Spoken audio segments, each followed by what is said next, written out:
right. Happy birthday. 6:45. Let's head into the KUAM News Zoom room where he was in front of the legislature yesterday for an oversight hearing. Some big revelations coming out. State Historic Preservation Officer Pat Lujan joins us in the KUAM News Zoom room. Good morning, Pat. Hi, Pat. Hey, good morning, everybody. How are you? We're doing pretty good. It's Wednesday. It is what? Yeah, it's Wednesday. Yeah, it is. It's Today, Wednesday. today is Wednesday, everybody. The 7th day of October, year of our Lord 2020 AD. Time of the COVID. I'm just getting up and going. That's it. I even know. wake up at 3 on the weekends. So. I did that last Saturday. I got up to go, and I was like, oh, there's nowhere to go. Oh, Yeah. Saturday? Okay, good. I think we're all kind of going through that. Pat, so there was a big, I think one of the big takeaways was there another discovery up at the construction grounds at the firing range? Yeah, so that's not a new discovery. That's the same thing that has happened that we found a couple of months ago. So we're just kind of wrapping up that case with 4 burials over at Camp Blas, and so we're actually finalizing the burial monument with our office with them. So that's the one that was discovered probably earlier in the year, sometime February. So can you just unpack for us exactly what was discovered, 4 burials, and then what other info can you give us about that? Because it's pretty interesting. Yeah, I mean, it's one was a full set burial with what was the first time discovered on Guam was a pottery placed on the area of the head, and this had before only been discovered in Saipan twice, never on Guam. So this was the first time that this discovery has taken place. We went ahead and approved the removal of the pottery just to see if there are any skeletal remains underneath, and there were none. So, the theory of having a burial practice with the ancient Chamorro people, trying to relate that to the incidences over in Saipan, that's basically what we're waiting for the report now from the archaeological and the osteological reports that should be coming out in a month or so. So that was the one burial. What about the other 3? The other 3 is just within the same confines of that one. So they're kind of in the same area that we've already kind of covered up already for the protection of it, and then we're planning the burial monument on top of that. Right. So Pat, I mean, can we call these ancient Chamorro burial grounds? It kind of seems like it if there's 4. In that area, yeah, it definitely, it's stated as such, and then they're still doing some construction up there. So, whatever they're doing, we're still monitoring them. I know that you had called for that 45-day pause. Can you just bring us up to speed on where that is and where the discussions are and all the mitigation efforts? Sure. Yeah. So about a month or 2 ago, I invoked the stipulation 13. This one is up at Northwest Field on the live firing ranges, the 5th and final one, the largest one. So we've been in communication with them, basically changing the methodologies, requiring another resurvey of the property. And so far they've agreed to all of our requests. And so right now we're just kind of finalizing, fine tuning the language of the agreement. Mm-hmm. But John Mark Joseph, our state archaeologist, and their archaeologists on hand have really put in a lot of work into the mitigation and down to the fine details of shovel test pits and so forth. It's kind of, I mean, maybe not to you, but it's just a little confusing because we're talking about 2 different areas, right? So the STIP 13, that's on the firing range, and then the burial grounds, that's on Camp Blas. Correct. Okay. That's correct. And so we have not invoked STIP 13 for the burial grounds. No, it's different because pretty much the one on Camp Blas, they're wrapping up their construction there. I mean, they're probably almost 100% done with the earth moving that they're doing up there. even though it's at a different location, we're still looking at this from a holistic standpoint, and what we're learning on one side, we're invoking on another side, just based off of previous surveys and what has been done and what have we learned from the constructions going on right now. Can you tell us a little bit about these monuments that are supposed to be constructed? Are we talking about like statues, like little statues? Yeah, Is that it's it? all different. Mm-hmm. So the law changed back some time ago, over 20 years probably, of leaving the burials in place, right, and not extracting them from the ground. As you know, going back to the 1920s, 1930s, and the famous Hornbostel collection, which still remains in boxes as of today. We're still trying to reinter them through the NAFTA and Maninata project. But since then, the whole objective is to leave them alone, leave them in place, and if they had to absolutely be removed, that they get reburied somewhere as close as possible to where they have been found. So you have different types of reburial monuments. You see one, I think one of the most famous ones is down at the Nico Hotel, where the laddie sets are there. That's a reburial monument. You have one at the corner of Fiesta Resort. You have one down at the when they were building the new dump down in Talafofo. And there's still a lot that we're working to reinter, whether it's from a federal highway project down at Elig Bridge, that we have to do that one.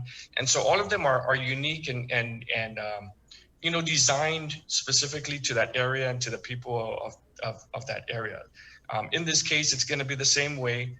They proposed a monument, nice solid monument that's going to have signage in both Chamorro and English to depict what was found there, and to try to describe as best as possible the type of living environment in that area. Is this going to be accessible to the community, to the public? I think there is. I mean, every base has a visitors program, and I don't know the details yet, but I'm sure that they have one in place for Camp Blas once they open up. Because I believe their ribbon cutting for that is in spring, March, or April timeframe. Right. Pat, going back to this Taiula, the full set of remains with the pottery on the head, you said that this was highly significant because it's only been discovered in Saipan, right? So I'm just wondering the process of studying these remains and, gleaning all the information that we can from it so that, the future generations can better understand, and, even everyone living today can better understand how our ancestors, lived and died. How involved is your office and the local government going to be in the investigation into these remains? So basically, we kind of dictate how far the study is going to go, because it could go as far as full removal and full study, with DNA extractions, with a world-class lab. But I guess the movement and the feeling of our local people is to keep them in place. Don't bother them, So we didn't extract anything other than the pottery, just to see if there's any skeletal remains underneath the pottery. Other than that, all the studies have been done in place. They didn't remove any of the skeletal remains. So they did the measurements. They had the osteologists go out there and do as much field work, study as best they can to come up with as much information as they can before we cover it up. Because even in those senses, you can't expose that for too long before they start to really deteriorate. Right. So covering up with soil and moist soil, that's the best thing to do, and just kind of, rebury them. We did have a question from one of our viewers, and they're asking what can be done to improve existing reburial monuments. A tiny monument in front of Hyatt is almost insulting. Okay, that's a good point. And, those are, under the responsibility of the owners. In this case, it will be Hyatt. So we can look into that and see how their maintenance program is. Nice. Pat, just PCOR 1 lockdown. I know you guys are out there with the buildup in the military, but what about the other parts of you guys' operation? How's it operating under this PCOR 1 lockdown? For our office? Yeah. Yeah, we're open, but we're only allowing one customer at a time. So, that's for permitting processes, document drop-offs. All our meetings have been through teleconference or Zoom. Still, trying to keep the social distancing. So, but yes, we are open. I want to say as usual, but we only allow one customer in at a time. Could you kind of just take us just briefly through the process? Say, if there's a contractor that's doing work, and I'm not talking about on base, but just out in the community, and they feel as though they've discovered, an ancient artifact or unearthed something. What are they supposed to do? So they're supposed to stop. This is standard with any construction company, any of the permits that. Basically, they have to, first off, before they do any work, they have to get our approval, right, as part of the permitting process. Mm-hmm. We take a look at the property. We see if it was surveyed before. If not, then, they basically have to get a survey through an archaeologist. And if it was surveyed before, kind of have an idea what is on the property and what to look out for, but still have monitoring involved. So we understand it's not a cheap endeavor when you do any type of earth moving on Guam, but that's really us protecting what is left, on our land and our history. So we hope that contractors and companies understand, that we're not trying to make things any more difficult than it is, but really, and we're seeing it, right, whether it's in base or out of base. We're looking at some other areas that on GWA projects and some private projects that they're coming up with artifacts and human remains. And so it's very, very sensitive issue that we take seriously. And, we just hope that people do the same thing. If they come across something, just stop and let us know. Our website is historicguam.net. There's a place there you can leave comment and it'll get to us and we can get back to you. And just, it is definitely a community watch, just like everything else on island. Mm-hmm. And we hope that people work with us. And we're now taking the stance of working with others to make sure that, what is the right thing to do and for our history, for our children. A lot of people say, hey, it's not for my kids, it's for my kids' kids. So they can learn and understand the history of our island. Mm-hmm. So remember, the historic preservation efforts it's still fairly new. The federal side didn't start until 1960s. The enforcement on Guam probably in the 80s or 90s. And there was so much destruction and whatnot prior to that, right? World War II did a lot of destruction on Guam. So whatever is left remaining here, we'd like to learn more as we are right now, with the burials up at Camp Blas. It's pretty much rewriting our Guam history with the Northern Plateau of the idea previously of it not being a settlement. Now we're finding out that there were settlements up north. Mm-hmm. And I just real quickly wanted to follow up on what you mentioned about the Hyatt situation, the monument there. Is it up to each private business that has a monument on their property to maintain it? And then if that's the case, who monitors it to ensure that they are maintained? Or is it just you build it and then that's it? Yeah, it's on their property. So, mm-hmm. It's their responsibility for the maintenance. I see. But we'll definitely take a look at that Hyatt one. Mm-hmm.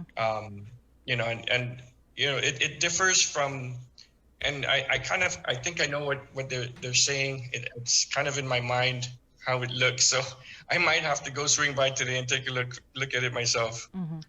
But for any reburial monument though, it's if the private company builds it, nobody from the SHPO office goes out to just ensure that it's maintained. It's just You know what I mean? If we're supposed to be honoring. I guess in the past, it hasn't really been an issue for us. So this is the first I've heard. Normally, when we talk about, Nico's probably when we deal with reburial monuments, we use the Nico one as an example, and that's always maintained. And so do we go around looking and inspecting and monitoring reburial monuments? The answer is no. We trust that these private businesses are maintaining it. We're looking at active projects, but if it's something that becomes more serious, then obviously we'll take a look at it and start monitoring it more. All right. Well, thanks, Pat. Yeah, Pat. for coming on. Thank you. I appreciate it, guys. Anytime. Yeah. All right, take care. Wash your hands. Okay, take care. Okay. I will. All right. Hey, Dad, listen to my message about Zach Banner. All right. 7 a.m. We're KUAM FM in Agotna, Guam. We'll keep it in the KUAM News Zoom room where sanitizing duendes are wiping everything.